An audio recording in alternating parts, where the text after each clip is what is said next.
Dalton, Riley, Wolves and Wagers. We got kind of a special episode. We're just going to jump right into it, and it kind of revolves around the D'Angelo Russell trade. So, Rye, pick us off.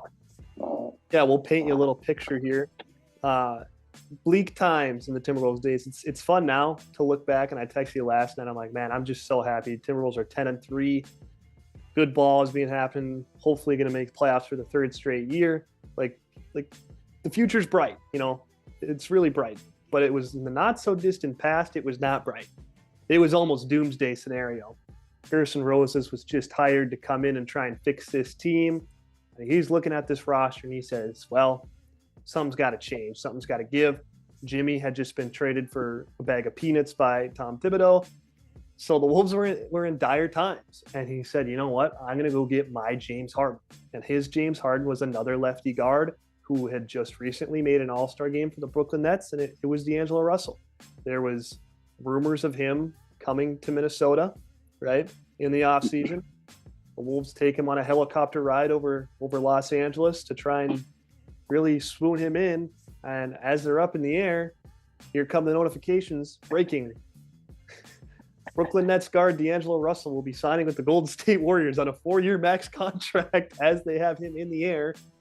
And so that kind of dampened things for a little bit, but Gerson didn't give up then. He was relentless. At the deadline, he said, no, you're a Timberwolf. And he went and he traded Andrew Wiggins and a top 3 protected first-round pick, as well as a future second-round pick for D'Angelo Russell. And at this point in time, I think you were 22, I was 20 years old. We were stoked because I thought they were going to have to give up 2 firsts to go get him. And I said, just do it. Give up Wiggs and 2 firsts and just go get him. And I'll let you jump into the reason why we felt that they had to trade for D'Angelo Russell. Yeah, I mean, like you mentioned, coming off the Jimmy Butler experience when he was going against the starting 5 and yelling up at the rest of the organization. So obviously not a lot of excitement, but there was one exciting piece of this franchise, and it was the former number 1 overall pick, 2-time All-Star at this point, coming off an All-NBA season himself, Karl Anthony Towns. You look at the roster outside of Karl Anthony Towns, not a lot to speak of. And I think Rosas knew that. And I think, and we both think, if this trade would have not have happened, Karl Anthony Towns might not be a Minnesota Timberwolf. But back to the 2 first-round picks, right? We were both sold on it. Because you look back at Minnesota's ability to draft. Now, this is before Anthony Edwards, which I think is, correct, and Jaden McDaniels at 28. Now, Karl Anthony Towns, I think, was a slam dunk pick at number 1 once it got like a week away from the draft.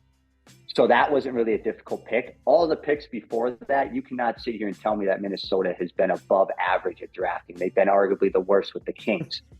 So being able to trade 2 first-round picks and a guy who you didn't even draft, you traded for an Andrew Wiggins, who obviously wasn't going to be the best fit next to Cat. You saw that with Jimmy. I'll let you dive in a little bit more on why we didn't mind giving up 2 firsts and Wiggins for D'Lo. Like you said, I mean, track record shows when you take the Wesley Johnsons, the Derek Williams, whoever it may be, just not great picks in general. Shout out Michael Beasley, but even him, it is what it is. But yeah, and this is not present day D'Angelo Russell either. We're talking about 1 season removed from being an all-star and a 21-year-old, like, true point guard who could also score, like a scoring point guard, one of them combo guard types, right? How often can we say that we've had that in franchise history? Prior to D'Angelo Russell, who I think is arguably the greatest point guard in franchise history, it was probably Sam Cassell, 1 or 2 years of Chauncey Billups, like whatever it may be. We never really had that guard. So I was okay with it, like you have said, because of the drafting previous years. We just couldn't draft well, so screw it, let's trade a couple first. But also, like you had said, Karl Anthony Towns could have been out the door. He was liking photos on Twitter of Devin Booker, photoshopping him into a Suns jersey. He was liking photos on Twitter of Zach LaVine photoshopping into a Bulls jersey. Like that was right after there was rumors that Karl Anthony Towns was unhappy in Minnesota. There was grumblings about that. Now, ultimately, he did say that he was committed here when he signed his max deal off his rookie deal, which, you know, you're not going to not turn that down. You're not going to turn that down just because there's so much money when you're that age, you know? So obviously he signed that max contract, but he was thinking about it for a while. He's like, do I go sign a lesser deal somewhere and become a free agent sooner, or do I request a trade, whatever it may be?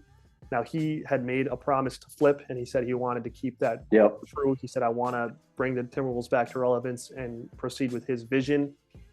Now, maybe that vision also included his son as coach, but that didn't pan out for too long, but we won't get into that aspect of it very much. But you had to make a deal to make Karl Anthony Towns happy.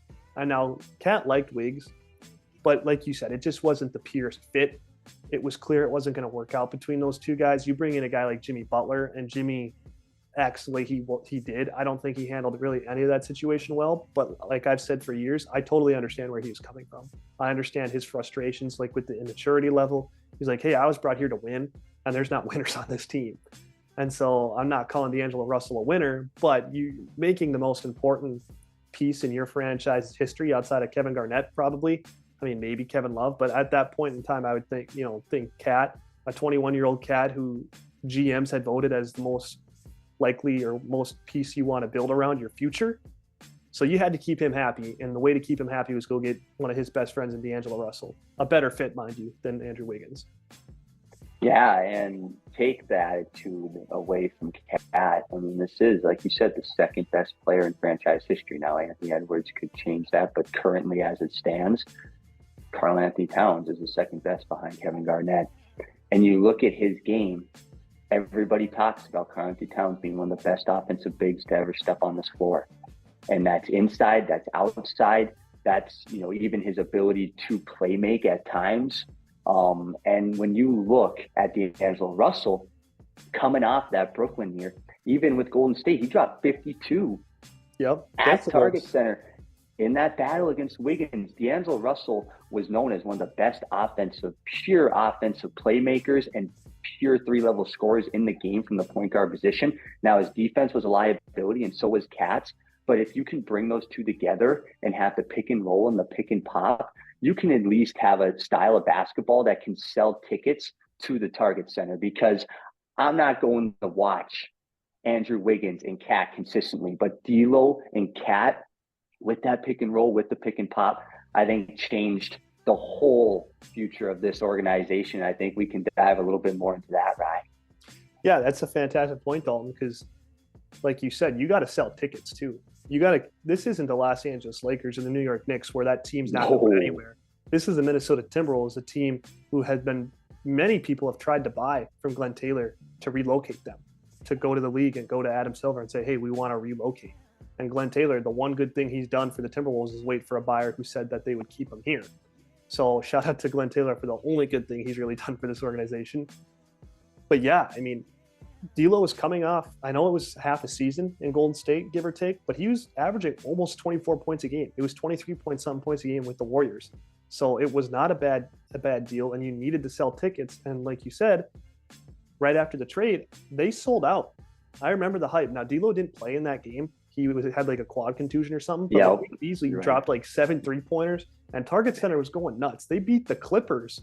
Like, this is one of the first years of Kawhi and Paul George. They beat the Clippers by like 20. They dropped like 80 in the first half, I want to say. Like 81 in the first half. Awesome.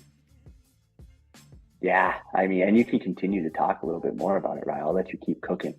I mean, yeah, and that's ultimately what it boiled down to for me is Roses, for one, needed to figure out the future. And it's like, okay, maybe you don't win a championship with D'Lo and Cat as your 1 and 2.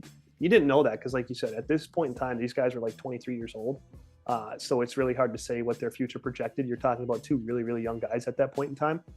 But you also had to sell tickets. I wouldn't have been there to watch the same old story of Cat and Wiggins losing 50 games a year. But I will go watch a D'Angelo Russell, Karl Anthony Towns pairing, a little guard center action compared to a wing center that just wasn't working out. So overall, you had to make that deal. obviously Roses was fired, and now we have Tim Conley, and we just did an episode on Tim Conley. But they say the reason Roses was fired was because of the light protections on the first round pick. It was only top 3 protected. Ended up being the 7th pick, and the Warriors took Kuminga with it. I don't know how much I believe that. I think it was more because he was fooling around with some Timberwolves employees. We won't get too much into that, but I do think that was probably the main reason he was let go. And then they just used the light protections on the pick as a scapegoat. But Roses saw a vision, and mind you, he was the one who drafted Anthony Edwards and Jade McDaniels.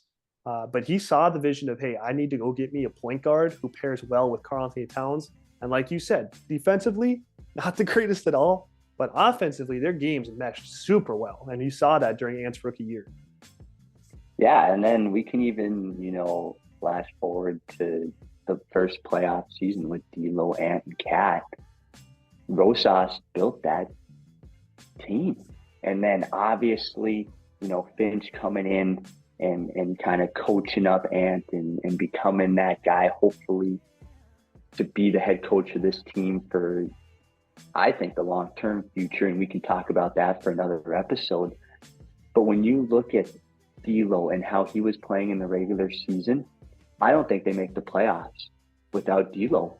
Playmaking, getting Cat the rock, getting Ant the rock, and sneaking into the playoffs with Pat Bev obviously doing his thing in that play and that everybody was mocking. But you look at the trade, everybody was bashing the Wolves at that point because of what Wiggins was able to do in the finals. And I think we can touch now about Wiggins and Kuminga for D'Lo and kind of what that looked like for both squads. Because I think a lot of people lean more towards the Warriors when I think it actually is more of an equal trade when you look at the Timberwolves side. But I think we should dive a little bit more into that, Rye. Absolutely. Biasly, I would say the Wolves almost won that deal, right? Now, along with D'Lo, you got Omari Spellman and Jacob Evans, I believe. Obviously, They didn't turn to any pieces, but they were both first-round picks. Now late first-round picks, I get that, but they were both first-round picks in the not-so-distant past. So you at least got something in return with them. But yeah, like you had mentioned, D'Angelo Russell was a huge part of that team in 2021 that made the playoffs. They probably should have won that series against Memphis. And that was, pre-Rudy trade. But like you said, the package, it's tough to not like the Warriors side now, especially because Wiggins was, I would say, the second best player on a team that won the title. So that's where it gets iffy. But if you take that away, like say Boston wins that series, right? That their package does not look good at all. For one, Kuminga, now the NBA media, because he plays in Golden State, plays in a big market, they try and gas him up every which way. He's just not that great of a ball player. He's a role player at best. And Andrew Wiggins this season's averaging like 12 points a game. His head's just not in it. I don't know if it's because of all those personal issues he had last season or what. But since the finals, I have not seen an Andrew Wiggins that even remotely resembles a valuable ball player. And D'Angelo Russell at least still has some value. And now I get he's not with the Wolves anymore. He's out in LA. But he's a perfect point guard fit next to LeBron because LeBron he doesn't need a passing guard, right? He needs a guard that can score a bit more. That's why they like Austin Reeves, and that's why they re-signed D'Angelo Russell. Yeah, and okay, if you want to look at the Wiggins side of things, what would you rather have, right? D'Lo, Ant, and Cat, or Wiggins and possibly you don't draft Ant if you still have Wiggins because they're so similar. You probably take LaMelo Ball. So would you rather have Ball and Wiggins, or would you rather have D'Lo, Ant, and Cat in 2021? And I think it's clear because Karl-Anthony Towns is in that picture. If you don't go get D'Lo, you're stuck with Wiggins, and then you can draft whoever you need to draft. Maybe you go draft James Wiseman at that point if you don't have Cat. And yes, you probably do get 3 first-rounders per Cat, maybe more, because he was coming off that all-NBA season. Yeah, I mean, you're talking about an Anthony Davis caliber player for a small franchise who could become available. And there was a lot of rumors swirling around Cat, like you mentioned. So what would I rather have? I don't think it's even up for debate. I would rather have D'Lo, Ant, and Cat and be the 7th seed in the West and almost beat the Grizzlies than roll out with LaMelo, who consistently can't stay healthy, and Wiggins, who, if you look at his stats, like you said, especially now, I think we should flash forward to the current state of the Minnesota Timberwolves talk a little bit about how maybe not having Karl-Anthony Towns, you maybe don't do the Rudy Gobert trade, right? Yeah, you might not. And I'll take it a step further, like you had just kind of alluded to just a minute ago. I don't know the world where you end up with Anthony Edwards either, like you had said. Yep. It's tough to see. Now, if you do trade Cat for a huge package, and it would have been a huge package because he was averaging like 26 and 11 all NBA season. So you get all those picks, but then what do? I was a huge advocate for drafting LaMelo Ball, but at that point, do you still even have the first overall pick? Maybe you somehow win more games. I don't know if that's the case. Maybe you don't win the lottery like you did, however it may be. But if you don't have Anthony Edwards, then, like you said, if you have a James Wiseman instead, or even LaMelo Ball, and that's no disrespect to LaMelo Ball because he's playing really good ball, but he didn't want to be in Minnesota. So then you have another unhappy star, and you're repainting the same picture that you had with Jimmy, except this time the guy's younger and not as good during that point in time. But I'll go back to the Rudy Gobert situation, like you had said. Do you trade for Rudy? I don't know if you do, because from everything I read and like saw in the video that I watched, Mark Laurie, who's co-owner of the Wolves, who you guys don't know, with A-Rod, him, A-Rod, and Tim Conley kind of came together and they said, you know what? And this is, coming off the 2021 season, they said, Karl-Anthony Towns and Rudy Gobert are both top 5-ish. I think they were both top 5 in win shares, top 10 for sure. They're both top 5 in win shares. And they said, we can get 2 of those guys on the same team. You can't tell me that paired with Anthony Edwards and a young Jaden McDaniels doesn't lead to winning ball. And now last season, that trade was mocked and clowned, and rightfully so, for just the package you gave up in general. But it's starting to look better and better because the team's winning, you're 10-3, but also because all you gave up was some role players and some 5th graders, via future first round picks. You don't know what those picks are going to be. Yeah, and it just comes down to, would you rather have, this current roster who's contending for a Western Conference championship, in my opinion, or would you rather have a team built around Andrew Wiggins? And I know that sounds like we're crazy and we're going over the top, and Minnesota would have made different roster changes, but let's just look at the big picture and the whole reason for this episode. You don't trade for D'Angelo Russell. You don't keep Karl-Anthony Towns, folks. It's that plain and simple. Cat walks just like Anthony Davis walked. And Anthony Davis actually had success in the playoffs with the Pelicans, and he still walked. And it's not like nobody was interested in Cat. Like, his attitude did not overcome his talent, what he was doing on the basketball floor at all different levels. So that's how we look at the trade, folks, is D'Lo was a perfect fit from a roster construction next to Cat, but also from a personality standpoint. As soon as he got off the plane, Cat was there with the D'Lo jersey. Yeah. Cat was actually excited about staying in Minnesota. Now, I know he had that promise with Flip, and I know people are going to say that Cat was never really close to leaving, which I agree to some point, but I think that was because they traded for D'Lo, right? Yeah, the management and ownership and just general management in general, they didn't let it get to the point where Cat came to them and said, hey, this isn't working, I'm done, I want out, right? Like it did with Anthony Davis. And I think without the D'Lo trade, it would have gotten to that point. People can say all they want, I don't know. I think it does. That, like you said, that plain and simple. Karl-Anthony Towns is looking at the outlook of his roster, and he says, it hasn't worked with me and Wiggs. I don't think it's going to work with me and Wiggs. We have really I guess they had assets, but like there wasn't a clear path to landing another star in the near future. So they swung for D'Angelo Russell. Thankfully they did, because there was good times with D'Angelo Russell. There really was. Like I said, arguably the greatest point guard in franchise history. So you had to make that deal to keep Cat happy, or else he would have been out the door via Anthony Davis-esque. And you couldn't even really blame him at that point either, if you wanted. Yeah, and then the last part I'll touch on is, even outside of all those points, D'Angelo Russell, we still were able to get a package of Mike Conley and Nickeil Alexander-Walker after all of this has been said and done. And 3 seconds. And 3 seconds. So when you look at Mike Conley and on this team right now, you could arguably say they're more valuable to this team D'Lo would be if he was still a Timberwolf, which I don't think is that crazy to think. Now, D'Lo is obviously probably a more valuable asset because Mike is later on in his career, and Nickeil Alexander-Walker, we've seen he has ups and downs like no tomorrow. But the fact that you can still have these guys on one of the top seeds in the West, winning mentality, especially with a guy like Mike Conley instead of a D'Angelo Russell. So you still got value for D'Lo, but is there anything else that you want to touch on, Ryan? No, not really. I hadn't even really thought about that prior to when we were filming this. But that's a great point. It's not like, oh, now the Wigs and D'Lo trades over, Wolves have nothing left to show for it. No, they do. They have 3 second-round picks, one of which they flipped to move up and grab Leonard Miller, which was a nice selection. They also have Mike Conley, who sounds like this is where he wants to finish out his career.